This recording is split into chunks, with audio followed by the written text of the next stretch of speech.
दोस्तों स्वागत है आपका एक और फैंटास्टिक वीडियो में। आज हम लोग साधारण ब्याज को एलिगेशन लगा के बनाएंगे।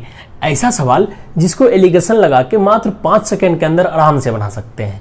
कैसे कैसे सवाल होंगे साधारण ब्याज में जिसमें हम एलिगेशन लगा सकते हैं, उसको जानेंगे और सीखेंगे। ठीक है, बहुत ही इंटरेस्टिंग है। आप एलिगेशन कभी नहीं पढ़े हो, हम आपको सिखाएंगे, बहुत बढ़िया से सिखाएंगे।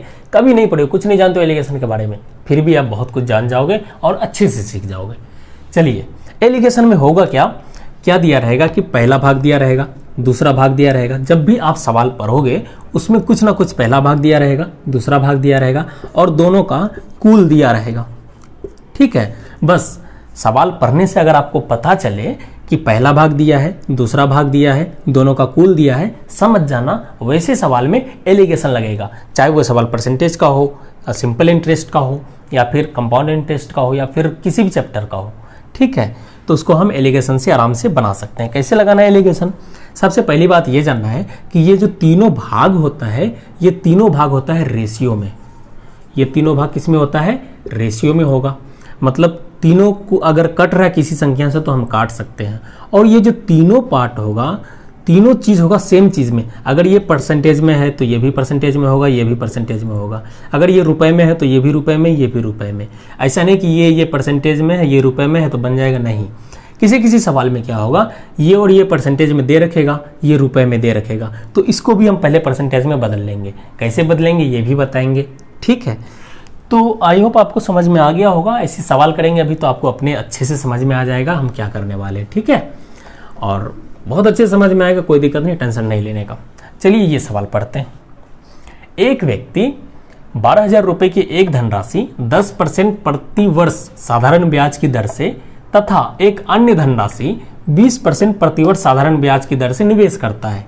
वर्ष के अंत में उसे कुल धनराशि पर 14% ब्याज प्राप्त होता है। तो निवेश की गई कुल धनराशि ज्ञात करें। इसमें देखते हैं कि एक धनराशि दे रखा है 10% और एक अन्य धनराशि मतलब दूसरा दे रखा है 20% के दर से, और कुल धनराशि पर 14%। हम बताए थे पहला चीज दिया रहेगा, दूसरा चीज दिया रहेगा और दोनों का कुल दिया रहेगा। तो ऐसे कंडीशन में क्या करेंगे, जो पहला होगा उसको ऐसा लिखेंगे 10%, जो दूसरा होगा यहाँ लिखेंगे 20% और जो कुल होगा उसको लिखेंगे यहाँ 14%। इतना लिख दिए।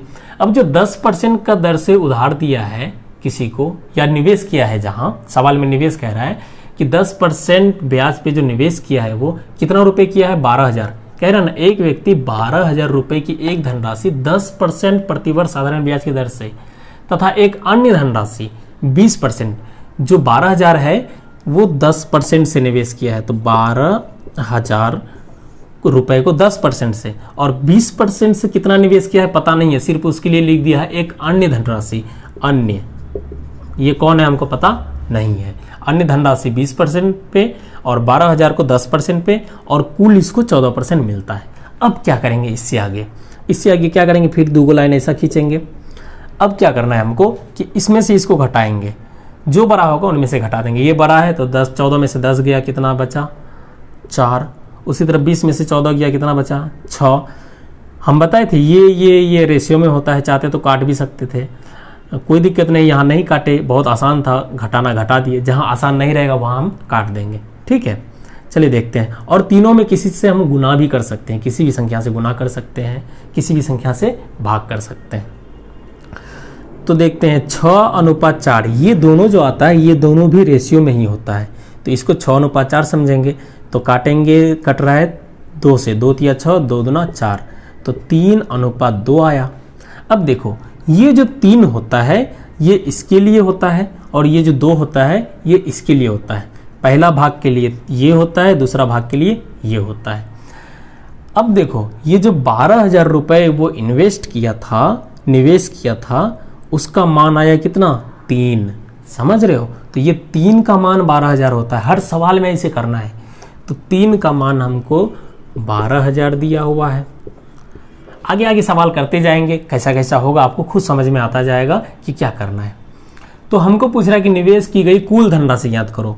तो जो 12,000 का था, 12,000 रुपए वो था 3 और जो अन्य था वो 2 था। तो कुल धनराशि कितना हो जाएगा? 3 और 2 5। तो हमको कुल धनराशि पूछ रहा है, तो मतलब 5 का मान हमसे पूछ रहा है। ठीक है, तो 3 का मान 12,000 दिया हुआ, तो 1 का मान कितना हो जाएगा, 3 चौका 12, 1 का मान हो जाएगा 4,000। हमको 5 का मान पूछ रहा है, 5 का मान निकाल लो। 5 मतलब कुल, पहला भाग 3, दूसरा भाग मतलब अन्य भाग 2, 3 2 5, कुल भाग हो गया 5। तो 5 का मान 20,000, 1 का मान 4,000, तो 5 का मान कितना 20,000, मतलब 5 गुना 4,000, तो 20,000, यही है आपका आंसर। ठीक है। इसी में अगर आपको पूछे कि दूसरा भाग कितना होगा, मतलब जो अन्य भाग है, अन्य धनराशि वो कितना है, अन्य धनराशि कितना है 2, तो 2 का मान निकाल लो। 1 का मान 4,000, तो 2 का मान 8,000, अन्य धनराशि 8,000। ठीक है, तो अन्य का मान निकला 8,000, दोनों को जोड़ो तो 12,000 और 8,000, 12 8 20,000, तो कुल धनराशि 5 था, 5 का मान 20,000 आया। तो इसे भी निकाल सकते हो, कोई दिक्कत नहीं है। ठीक है, चलिए लेते हैं दूसरा सवाल, आपका दिमाग और चौड़ा होगा। चलिए ये सवाल देखते हैं, इस सवाल में कैसे एलिगेशन लगाएंगे जिससे आपका दिमाग और चौड़ा होगा। चलिए देखते हैं, बहुत मजा आने वाला है।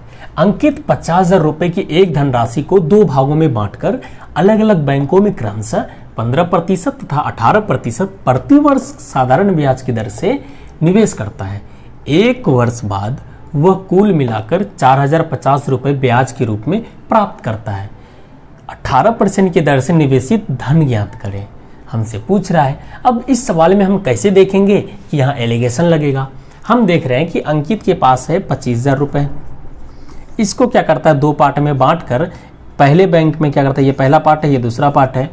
पहले बैंक में मतलब किसी बैंक में 15% ब्याज की दर से उसको निवेश कर देता है, किसी और बैंक में दूसरे पार्ट को 18% ब्याज दर से निवेश कर देता है।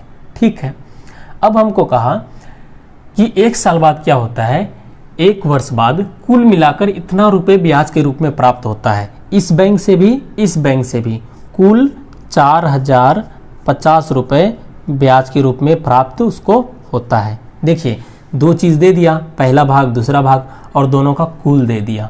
कुल जो दिया हम आपको एलिगेशन में बताए थे कि तीनों का तीनों चीज़ सेम फॉर्म में रहना चाहिए। अगर पहला परसेंटेज में है, दूसरा भी परसेंटेज में होना चाहिए और तीसरा भी परसेंटेज में होना चाहिए। लेकिन जो ये कुल दिया है वो रुपए में दिया है, परसेंटेज में नहीं दिया है। तो लेकिन हमको पता है कि 25,000 रुपये को ही 2 पार्ट में बांटा था और इन्हीं 2 पार्ट मिला के मतलब 25,000 रुपये से ही उसको 4,050 रुपये ब्याज मिला है। तो मतलब ये ब्याज किस पे, 25,000 पे, तो मतलब 4,050 रुपये 25,000 का कितना प्रतिशत, तो आप आराम से निकाल सकते हो 4,050 रुपये। परसेंटेज कैसे निकालेंगे हम आपको सब कुछ परसेंटेज वाले क्लास में बता दिए हैं, अगर आप नहीं देखे तो जाके देखिए, ये सब बहुत आसान लगने लगेगा। तो इतना ब्याज मिला है इस रुपए में, तो कितना प्रतिशत, तो 4,050 बटा 25,000 गुना 100, 0 0 कैंसिल, 1 0 1 0 कैंसिल, 5 25, 5 8 40, 5 एकम 5, 81 बटा 5%। तो कुल कितना निकला, ये जो 4,050 है इसको यहाँ नहीं लिखेंगे, इसको लिखने से नहीं बनेगा। हम आपको बताए हैं कि तीनों का तीनों परसेंटेज में होना चाहिए या तीनों का तीनों रुपए में होना चाहिए। यहाँ 2 चीज़ परसेंटेज में था, 1 चीज़ रुपए में था, तो इसको भी प्रतिशत में बदल लिए, तो 81 बटे 5%। अब हम आप आगे क्या बताए थे कि इसको इससे घटाएंगे, इसको इससे घटाएंगे। तो यहाँ देखते हैं भिन्न में है तो घटाने में थोड़ा मुश्किल होगा, तो इसके लिए हम क्या करेंगे, हम कहे थे कि ये तीनों में हम किसी भी संख्या से गुना कर सकते हैं, किसी भी संख्या से भाग लगा सकते हैं। तो यहाँ देखते हैं नीचे 5 है, अगर तीनों में 5 5 से गुना कर दे तो ये 5 खत्म हो जाएगा। देखो परसेंटेज हम अगर हटा दे फिलहाल, तो अगर इसको भी 5 से गुना कर दे, इसको भी 5 से गुना कर दे, इसको भी 5 से गुना कर दे, हम बताए थे तीनों का तीनों रेशियो में होता है, फिर 5 5 5 कट जाएगा, कोई फर्क नहीं पड़ेगा। तो लेकिन 5 से गुना करने के बाद क्या हुआ कि ये 5 इससे कट गया, फायदा हो गया। तो अब 15 गुना 5, 15 50, यहाँ कितना हो जाएगा 75, 18 पंचे 90, और यहाँ कितना बच गया, ये 5 कट गया तो बचा कितना 81। अब देखो कितना आसान हो गया पहले का तुलना में। ये काम हम एलिगेशन लगाने के टाइम में कर सकते हैं अपने दिमाग से।